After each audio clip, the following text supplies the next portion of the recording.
Now, I wanted to finish up with one final component and talk a little bit about the neuroscience of awe and make the case that awe is associated with activation of the brain in a way that promotes a greater outward focus and less internal focus on the self, which may offer benefits for physical and certainly mental health.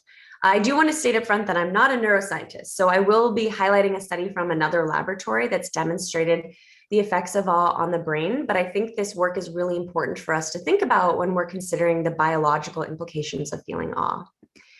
So recently, researchers have become interested in a neural network called the default mode network. I've pictured it here on the left for those of you who want to nerd out on brain photos. But this network is active when people seem to be evaluating their progress towards certain personal goals, or even when they're just thinking about memories from the past or thinking about what they might want to do in the future.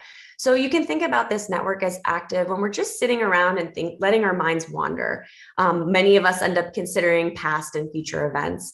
And so interestingly, there's some past work that's identified this area shows reduced activation or less activation when we're really deeply engaged in an activity that focuses us outwards. So you might have heard of these as flow states, but when we're really like in our zone, maybe you're playing a sport or playing an instrument, it happens often when people are meditating, for example.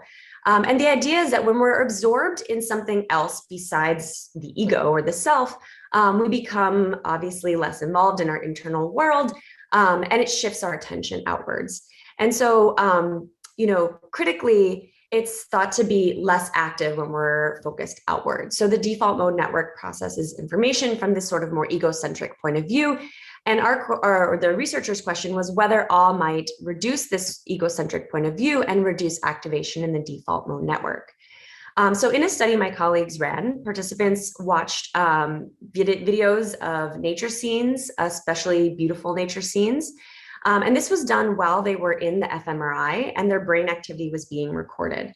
And what the researchers found was that, in fact, inducing awe, making participants have this experience in the lab, reduced activation in the default mode network. Now, I don't want to insinuate that activation in the default network is bad, but it does seem that there are moments when it's useful to really be focused outward, externally, away from the self, and that those moments can help promote greater connection with other people and perhaps a more healthy outlook on the world.